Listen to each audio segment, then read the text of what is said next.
예수님을 따른다는 것은 무엇인지 또 그게 뭡니까? 예수님을 따른다는 거. 저는 그 한마디로 얘기하면은 다른 삶을 상상하는 것이 예수님을 따르는 거라고 보는데, 그러니까 금방 우리들이 나눴던 얘기이기도 합니다. 그러니까 힘을 숭상하는 세상, 그러니까 이 플라톤의 국가 정치에서 보면은 트라시마코스라는 사람이 등장하는데, 이 정의라고 하는 것을 강자의 편익이라고 얘기하거든요. 강자의 편익이라는 거죠. 근데 강자들이 득세하는 세상에서 약자들은 언제나 신음할 수밖에 없는 것이죠. 그러니까 강자들이 더 많은 것을 누리고 약자들은 손해보는 게 당연해. 근데 예수는 이 당연의 질서를 뒤집는 거죠. 하나님이 이 가난하고 어렵고 병들고 무시당하는 이런 사람들에게 훨씬 더 관심이 많다고 얘기하고, 이들이 건강하고 이들이 인간적 존엄을 유지하고 살게 될 때 세상은 평화로워지는 거야 라고 얘기를 하고 있는 거죠. 그래서 주류 질서가 만들어 놓은 가치관에 우리들이 푹 빠져서 살기보다는, 성경 전체가 그렇습니다. 뭐냐면은 이게 이제 도미넌트 내러티브라고 얘기하고 있는데, 주류 담론. 행복하려면 이렇게 해야 돼. 성공하는 건 이런 삶이야. 우린 거기로 몰두해 가거든요. 근데 성경은 끊임없이 카운터 내러티브예요. 반대 가는 길을 자꾸만 얘기한단 말이죠. 그러니까 어리석어 보여요. 그래서 성경이 기본적으로 하는 얘기가 뭐냐면은, 바울 사도가 고린도 전서에서 하는 얘기입니다만은, 십자가의 길이라는 게, 십자가의 길은 자기 희생해서 남 살리는 거잖아요. 이게 멸망당하는 사람들이 보기에는 어리석은 짓이야. 왜 저런 짓을 해? 근데 구원을 얻는 우리에게는 하나님의 능력이라고 얘기하거든요. 그래서 예수를 믿는다고 하는 것은 적어도 주류 질서가 만들어 놓은 주류 세계의 동화되기를 거부하고, 예수가 우리에게 열어 보였던 새로운 세계, 정말 모든 사람들이 인간적 존엄을 누리며 살 수 있는 세상을 꿈꾸기 시작하는 것이고, 그런 삶이 하나님 나라라고 믿는 거죠. 이것은 앞에서 얘기했던 거하고 관련되는데, 그 세계가 만들어 놓은 수많은 분리의 장벽들을 철폐하고 이 사람과 저 사람이 만나게 만드는, 그래서 초기 교회를 얘기할 때 바울 사도가 하는 얘기, 그 교회 안에는 자유인도 없고 종도 없고, 할례받은 사람, 할례받지 않은 사람도 없고, 남자와 여자도 없고, 모두가 다 한 통속이 되어서 함께 기쁨을 누릴 수 있는 그 세계가 바로 다른 세계라는 생각을 해요. 그게 정말 그 예수님의 또 기독교의 위대한 점인 것 같아요. 하여튼 뭐 이제 세상에 위대한 뭐 종교 진리가 많기도 하지만은 기독교만큼 어떤 삶에서 그렇게 혁명적으로 자기 희생적이고 참 그게 실천적인 그렇게 혁명을 꿈꾸고 그렇게 한 자기를 던진 참 드물잖아요. 그런 점에서 하여튼 위대성이 있는데, 그게 이제 한국의 기독교의 어떤 보수적인 어떤 쪽에서는 너무 정반대가 기독교라고, 이걸 자기를 하고 이제 막 그 축복을 이제 얘기하면서 자기 어떤 것을 막 세속적인 복을 받는 것이 그게 이제 기독교고, 그리고 이제 세속의 어떤 노마체제 같은 어떤 체제 질서를 지키는 것이 진짜 그게 기독교라고. 기독교가 같은 기독교가 어떻게 이렇게 왜곡될 수가 있는? 어느 시대든지 창시자의 마음은 제도화되는 순간 무너지게 마련인데, 콘스탄틴 황제 이후에 카타콤베 시대에 소박했던, 그러나 열정적이고 뜨거웠던 형제의 전통은 황제의 비호를 받는 종교가 되면서 권력으로 변하고, 이런 그 어떻게 보면 변질의 과정이라고 볼 수 있고, 그러나 그 속에서도 원래의 정신들을 유지하기 위해 소수의 목소리지만 끝없이 나오기 때문에 오늘의 교회가 유지되는 거 아닌가 생각해요. 그렇죠. 그러니까 굉장히 소중한 어떤 교회의 흐름들, 저도 이제 미국 같은데 가서 뭐 제세례파라든가 늘 이제 핍박을 많이 받아오면서도 계속 지켜오면서도 어떤 세속적이지 않고 어떤 공동체적 삶을 계속 유지하면서 그들의 어떤 이렇게 버텨간 걸 보면은, 야, 이들이 있기 때문에 이들이 뭐 세상에서 신자가 무슨 뭐 수백만이 수천만이 이런 게 아니지만은 이들이 있기 때문에 기독교가 있는 것이 아닌가 그런 생각 많이 들더라고요. 네. 그 이제 기독인들은 어떻게 살아야 될까요? 어떤 청년이 예배에 빠짐없이 참여하고 직장이나 친교의 자리에서 상식을 지키며 그저 착하게 살면 될까? 더러 교회가 마련한 봉사 현장에 동참하면 될까요? 이런 이제 질문을 했을 때 목사님 이 질문에 어떤 편견이 숨겨져 있다고 했는데 어떤 편견을 말씀하시는 겁니까? 그 이제 뭐 글쎄 자기들 생각에 기독교인 다움이라고 하는 거에 대한 어떤 생각들이 있는 것 같아요. 그러니까 외부에서 주어지고 있는 요구받는 것들, 이런 것들을 채워가면 내가 기독교인이 되는 거라고 하는 생각이 그들에게 있는 것 같은데, 사실은 저는 그렇게 이제 보지 않는 거죠. 왜냐하면은, 중요한 것은 그 나의 내면이 어떻게 변화되느냐 하는 게 이제 제일 중요한데, 예수님이 많은 사람들이 넓은 길로 가기를 좋아한다고 얘기하잖아요. 그런데 좁은 문으로 들어가기를 힘쓰라고 얘기하고 있는데, 넓은 길은 어떤 거냐면 누군가 정해놓은 길이에요. 모두가 가고 있는 길. 그러니까 이거 하지 마 그러면 안 하고, 이거 해 그러면 하는 거죠. 근데 하지 마 해서 안 하는데 하고 싶어요, 내 속에. 근데 하라고 해서 마지못해 하긴 하는데 하고 싶지 않아. 그런데도 나는 외적 행동은 남들이 만들어놓은 기준에 맞춰 있기 때문에 꽤 좋은 사람처럼 보일 수 있죠. 그러나 예수가 얘기하고 있는 것은 그건 율법의 길이고 우리는 내면 속에서 변화가 일어나야 하는데, 그러니까 우리가 하나님을 믿는다고 하는 것은 하나님의 마음과 접촉이 이루어져서 그분의 마음을 알아차리기 시작해야 하는데, 이것은 나를 변화시키지 않으면 안 되는 길이거든요. 변화는 힘들어요. 나를 변화한다는 것은.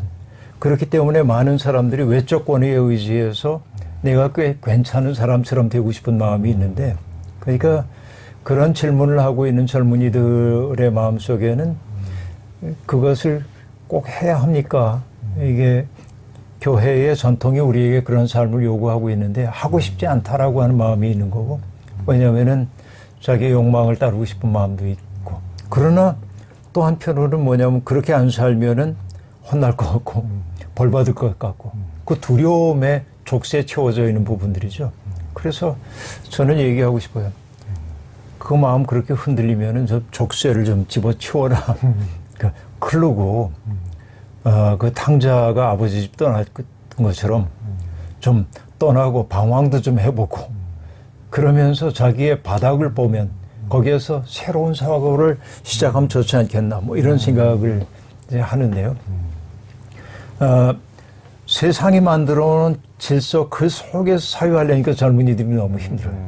젊은이들의 사고는 이걸 뚫고 나가야 하는데, 네. 아까 말씀하신 것처럼 익숙한 것으로부터의 어떤 네. 과감한 어떤 용기, 탈피해서 네. 뚫고 나가는 그런 것도 필요할 것 같습니다. 그리고 이제 기독교에서, 한국 기독교에서 제일 강조하는 게 믿음인데, 믿음으로 산다는 것이 뭘 말하는 겁니까? 두 가지가 있는 것 같은데요. 하나는 김호 목사님이 했던 얘기인데, 믿음이라고 하는 것을 말장난이지만 믿힘, 저력이라고 표현을 했는데, 믿음 이퀄 믿힘.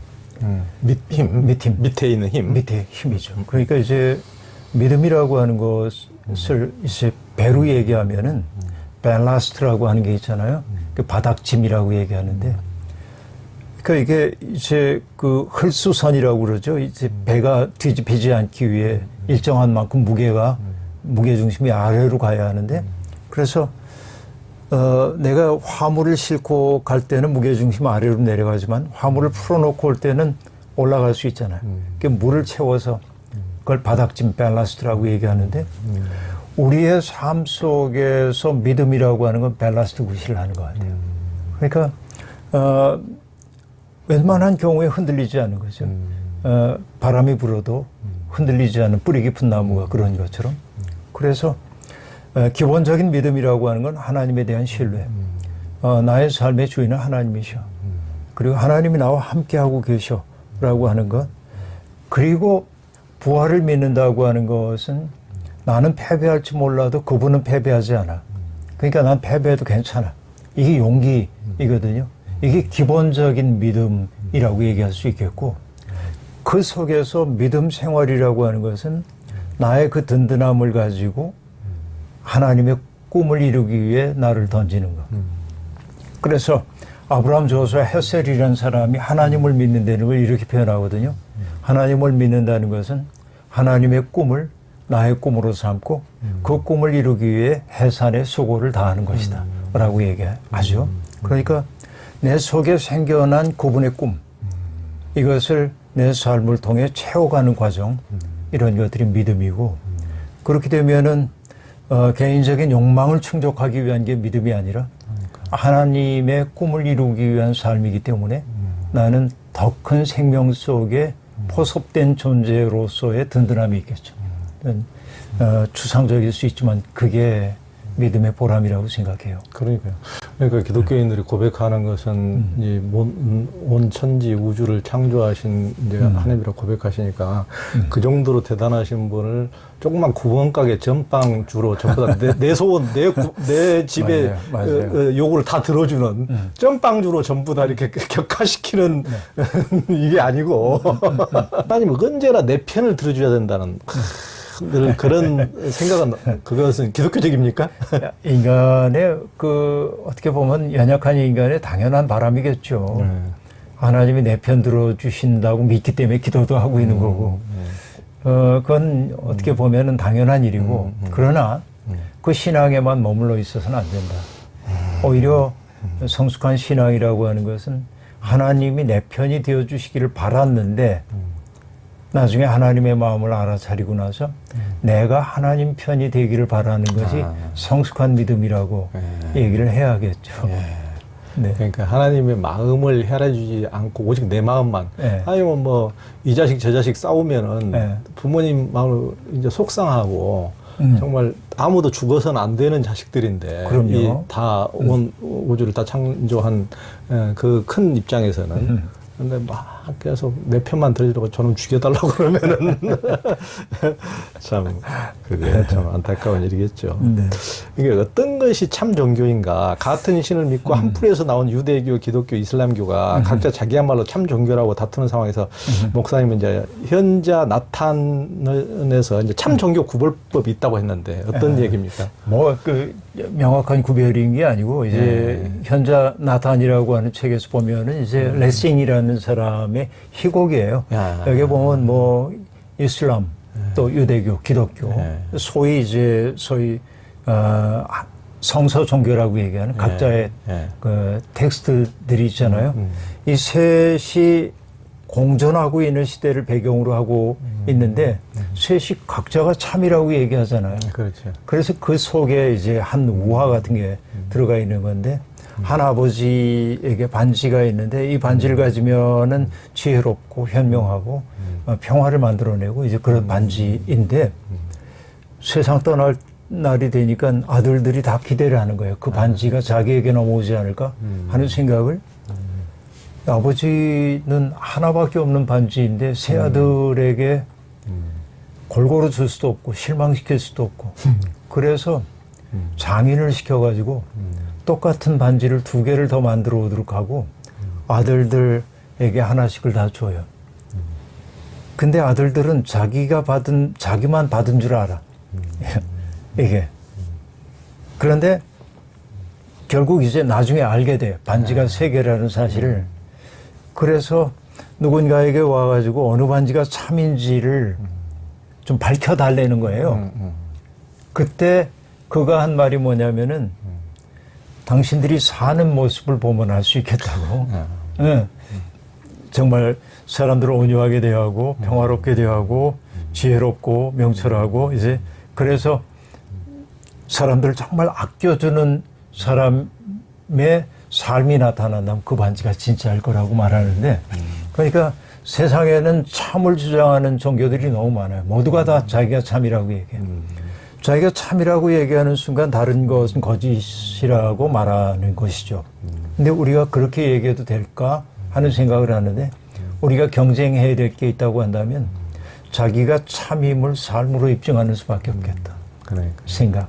예, 그 생각 때문에 그러니까요. 제가 좋아하는 얘기입니다. 그게. 그렇게 경쟁해야지. 네. 무슨 유대교도 지금 팔레스타인을 그 동네 형아가 어린 코 묻은 애 두드러 패대기 맨날 대포 싸가지고 미사일 싸가지고 두드러 패서 자기 참종교를 그런 걸로 증명될 수 있는 것도 아니고 기독교도 엄청난 유럽과 미국과 힘을 갖고 있다고 뭐 이슬람권은 전부 다 막 왕따시키고 완전히 이런 식으로 몰아쳐서 참을 증명할 수도 없는 것이고 이슬람은 맨날 어디 가서 폭탄 테러 해가지고 자살 테러 해서 참을 증명할 수 없는 것이고 그런 식의 증명이 아니고 좀 이제 좀 진짜 자기들의 어떤 이 신적인 어떤 삶의 모습으로 어떤 평화롭고 화해하고 어떤 자비롭고 이런 모습으로 좀 이제 참 증명이 돼야 된다는 말씀의 다름이 아닐까 싶습니다. 그럼요. 예.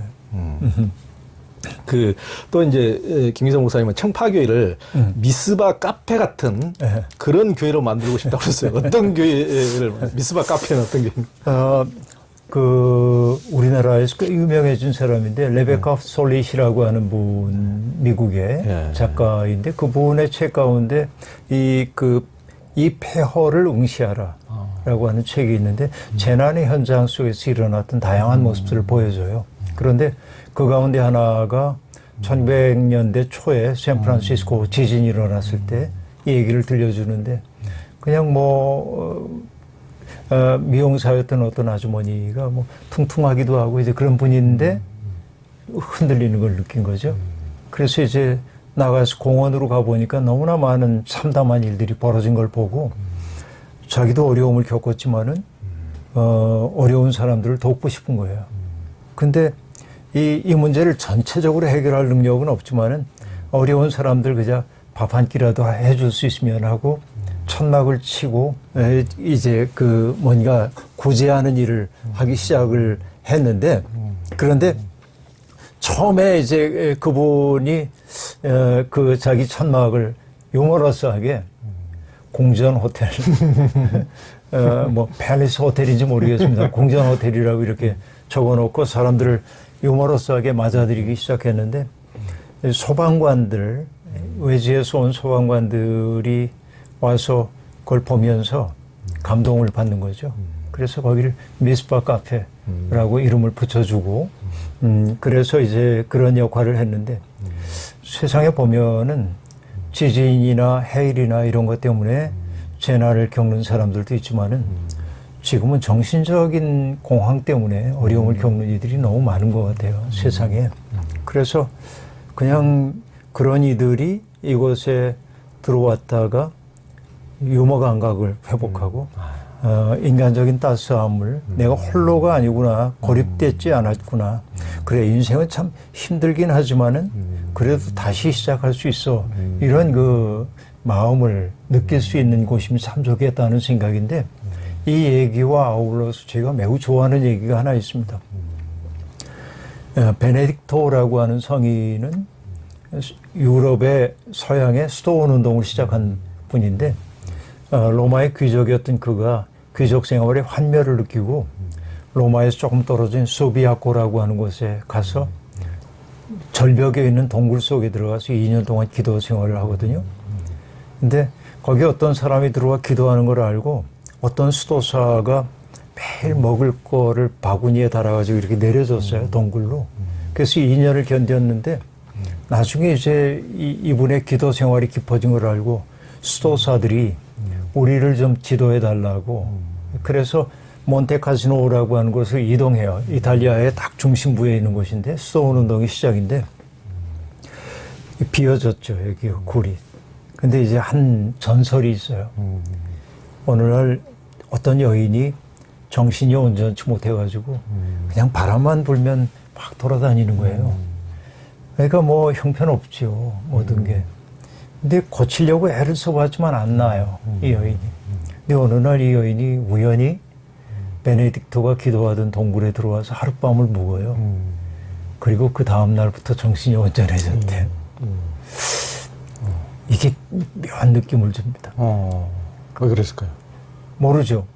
거기에 정말 그 베네딕토가 기도했던 그 신령함이 그 속에 깃들여 있는지 모르겠어요.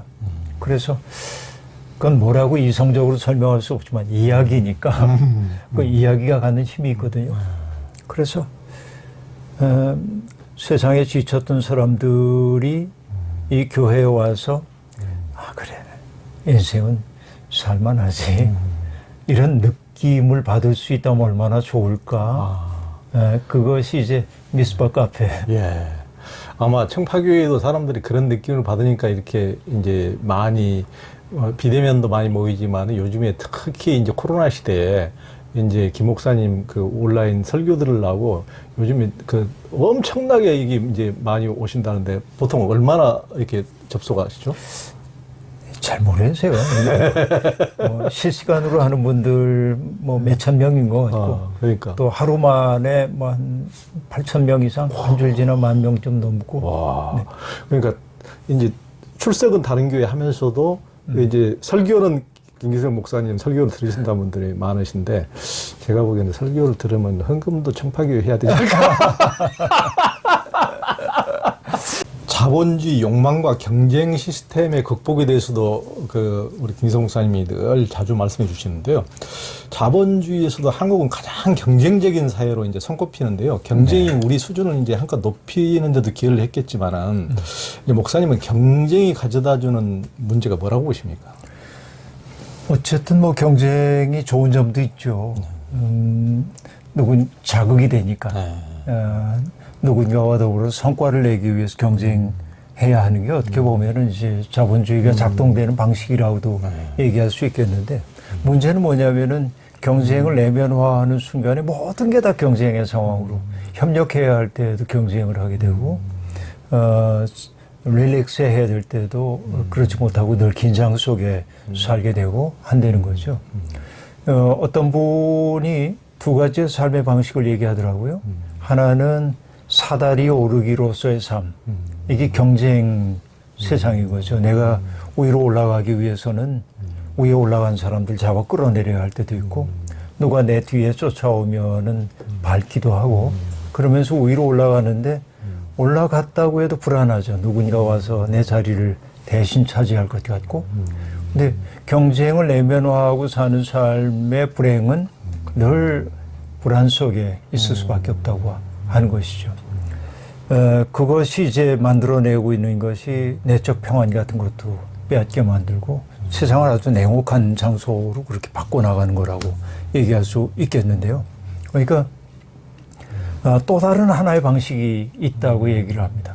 그것은 서클 댄스, 그 원을 이루어서 추는 춤이죠. 그러니까 거기에는 높낮이가 없어요. 강강수월래 추는 것처럼 손을 잡고 함께 이렇게 삽니다. 그러다가 원 밖에 있는 어떤 사람이 슬픈 표정을 짓고 있으면은 춤을 추던 사람이 얘기해요. 왜 그 밖에 서 있어? 슬퍼 보이네. 일과 같이 춤춰. 이렇게 손을 잡으면은 원은 더욱더 커지고 더 흥겨워지고 이런 삶이 허용되지 않는 거죠. 지금 우리가 살고 있는 이 세상은. 그래서 사다리 오르기로서의 세상이 세상의 어떤 그 작동 원리처럼 보이지만 우리는 새로운 삶을 시작하는 이들이 있어야 한다. 그건 뭐냐면은 삶의 어떤 부분에서는 삶의 어떤 시간 속에서는 거기 가면은 경쟁의식 내려놓고 함께 상호 협력하고 누군가의 아픔도 보듬으면서 손을 잡을 수 있는 어떤 장소 이런 것들이 정말 필요하겠다는 생각을 하고요. 그래서 경쟁이 내 속에 내면화되기 시작하는 순간 우리는 타인들을 사랑의 대상으로 보지 못하고 극복해야 할 잠재적 적으로 바라보게 되기 때문에 그 얘기는 내가 적으로 여기고 있는 그 사람도 똑같이 나를 적으로 여긴다는 거고 그 속에 평화 있을 수 없고 이제 이런 거. 그러니까 세상이 돌아가기 위해서는 경쟁은 피치 못할 거라고 말할 수밖에 없지만은 그러나 경쟁에 토하지 않은 새로운 삶의 공간과 시간들을 마련하지 않으면 아마 짓눌려 죽을지도 모르겠다는 생각이 들어요. 네. 그러니까 예전에는 이제 우리가 인간이 뭐 수렵 채집 생활할 때 먹을 것이 너무나 부족하고 해서 서로 살기 위해서 경쟁했다면은 지금 사는 것이 너무 풍족한데 먹고 이제 사는 것에 만족하지 않고 가진 사람들은 없는 사람까지도 더 뺏어서 더 가지려고 경쟁하고 이런 것이 이제 구조적인 또 측면이 강한 거죠. 네, 그렇습니다. 없는 사람들은 정말 어떻게 보면은 없는 사람들의 하나까지 빼서 99개에서 100개를 채우려는 게 맞아요. 요즘에 어떤 그거니까 참 없는 사람들이 막연한 동경만 할 것이 아니고 하여튼 뭐 선거할 때는 선거도 잘해야 되고 하여튼 참여도 잘해야 되고 하여튼 그래서 자기들이 할 수 있는 것을 잘 하면서 이것을 사회에서 문제를 삼아야지 하는 것도 안 하면서 또 문제 삼기도 어렵잖아요. 그런 이제 자본주의 시스템이 소비사의 신민, 즉 노예를 만든다고 하셨죠? 소비사회가 작동되는 원리는 뭐냐면 끝없이 사람들의 욕망을 만들어내야 하는 것이고요. 그 다음에 그 욕망의 그 지속, 만족에 대한 지속이 짧아져야 하고요. 그래야 빨리 폐기해버리고 새로운 욕망이 창출되는 거니까. 그러니까 소비사회의 신민으로 살게 되는 순간 우리는 욕망의 쳇바퀴 속에서 허덕거리며 살 수밖에 없겠다 하는 생각이 이제 드는데요. 결국은 이제 그 욕망이 우리의 삶을 주동하기 시작할 때 우리는 이제 세상이 우리를 향해 하는 얘기가 뭐냐면 욕망을 실현하는 게 인간다운 삶이야. 근데 욕망을 실현하려면 뭐가 필요해? 돈이 필요하지. 돈이 최고야. 이런 그 논리가 우리에게 이제 발생을 하게 되죠. 그래서 이 19세기의 자본주의의 시작을 연구하기도 했던 발터 베냐민은 돈이라고 하는 것을 유사 전능성으로 설명을 한단 말이에요. 돈 가지고 못할 일이 없는 것처럼 보여요. 사실 우리 시대의 일부 돈 많은 사람들이 보여주고 있는 갑질 행위라고 하는 것은 돈이 갖는 힘을 과신하기 때문에 자신이 전능한 존재가 된 것처럼 느끼기 때문이죠. 이거는 스스로가 비인간화된 것이라고 얘기할 수 있습니다.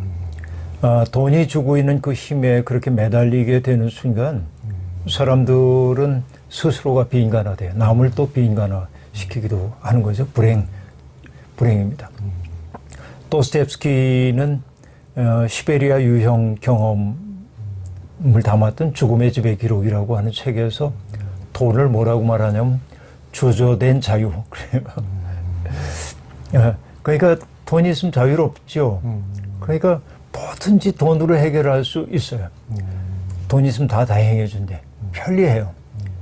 여기에 중독이 되기 시작하면은 돈 없이 할 수 있는 어떤 일도 불가능하다는 생각이 내 속에 들어오기 시작하죠. 그러니까 돈 벌기 위해서 우리가 하고 있는 일들이 뭐냐면은 자연을 닥달하잖아요. 돈 되는 일을 위해서는. 인간이 저질렀던 가장 큰 죄가 자연이 주는 이자 범위 내에서 살지 않고 자연의 원금을 까먹고 원금도 아니고 저 깊은 곳에 있는 것까지 다 끄집어내가지고 자연에게 내놓으라고 닥달하고 그게 지금 코로나 세상도 지금 만들어내고 있는 거고 그래서 이제 제가 데빌 로이라고 하는 사람이 한 말을 이제 떠올리는데 돈의 유혹에 빠지게 되면 그걸 얻기 위해 모든 걸 수단으로 만든다라는 것이죠. 그래서 뭐냐면 지구는 자원이 되고 우리의 시간은 노동이 되고 우리의 관계는 이용해야 할 연줄이 된다. 이게 모든 게 수단으로 변해버린 세상의 살풍경이라고 얘기할 수 있겠습니다. 이 속에서는 어떤 생명도 훔쳐나오기가 어려운 것이죠.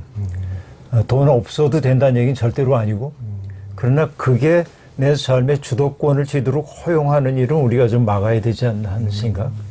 갖는 거죠.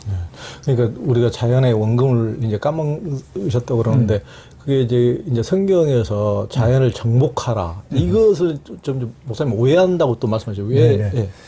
그러니까 이제 아까도 얘기했습니다만은 우리는 외부 세계와 접하면서 살 수밖에 없고 외부에서 먹을 거를 구해야 하고 가혹한 자원 자연이 만들어내고 있는 가혹한 조건에 저항해야 하고, 그러니까 산불도 나고 뭐 쓰나미도 몰려오고 동물의 피해를 입을 수도 있고, 그러니까 그 속에서 내가 그냥 무너지지 않기 위해서는 그것과 맞서 싸워야 하죠. 이게 자연을 정복한다는 얘기일 거죠. 그 얘기가 자연을 하나님이 창조하신 세상을 네 마음대로 다루어라라고 한 말은 아니고, 그 속에서 정말 그 어렵더라도 내 생명을 유지하기 위해 노력해라고 하는 말일 거고, 그러나 그보다 더 중요한 얘기는 뭐냐면 잘 돌보라고 하는 얘기거든요. 하나님의 형상대로 인간이 지음받았다고 얘기할 때 하나님의 형상은 모습만을 얘기하는 게 아니고 성품만을 얘기하는 게 아니고 하나님이 하시는 일을 인간이 하라고 하는 얘기인데, 하나님은 창조적인 일을 하셨죠. 뭔가를 만들어내고 산출하고 풍요롭게 만들고 보기에 좋았다고 했고, 그래서 인간에게 그 하나님이 생육하고 번성하라는 복도 주시고, 또 이것 자연을 잘 돌보라고 얘기했을 때 우리가 해야 하는 일은 하나님이 가지셨던 창조적인 아이디어를 가지고 세상에 존재하는 것들이 저마다의 모습으로 꽃 피어날 수 있도록 북돋고 그것을 보고 기뻐할 수 있는 능력이 우리에게 생겨야 한다는 얘기인데, 이제 사람들은 정복하라 이 말 딱 붙들고 함부로 해도 되는 것처럼 생각하고 인간의 만물의 영장이라고 얘기하면서 그런 폭력적인 삶을 살아왔고, 그게 지금 이 코로나 시대를 열었다는 생각이 들기도 해요. 그러니까요. 참 공존할 수 있는 이 인간의 교만을 좀 참 숙이고 공존할 수 있는 세상이 될 텐데요. 그리고 이제 어떻게 신도 인간도 아닌 돈이 지배하는 이제 사회가 되었을까요? 지금은 이제 어떻게 보면은 새로운 구세주 돈이 돼버리고 만 세상인 것 같은데요. 뭐 이제 예수님도 얘기했거든요. 돈과 하나님을 겸하여 섬길 수 없다고 말했는데 인간의 욕망을 꿰뚫어 보신 거죠. 그러니까 인간은 뭔가를 숭배하지 않으면 견딜 수 없는 존재인데 마음의 헛헛함 때문에, 그런데 하나님을 섬긴다고 말하면서도 그러나 하나님은 때때로 인간들에게 어음처럼 느껴지거든요. 손에 안 들어와요. 근데 돈이라는 건 현찰처럼 느껴지기 때문에 이게 나에게 자유를 준다, 내가 할 수 있는 일을 준다. 그리고 자본주의 세상은 우리에게 그런 의식을 더 심화시켜 주게 된 것이죠. 그래서 믿음을 갖고 산다고 하는 것은 그런 세상에 저항할 수 있어야 하는 건데, 저항하기보다 믿는 사람들이 그 자본주의 세상에 신민이 되기를 즐겨하고 있기 때문에 세상이 더욱더 복잡한 것 아닌가 싶어요.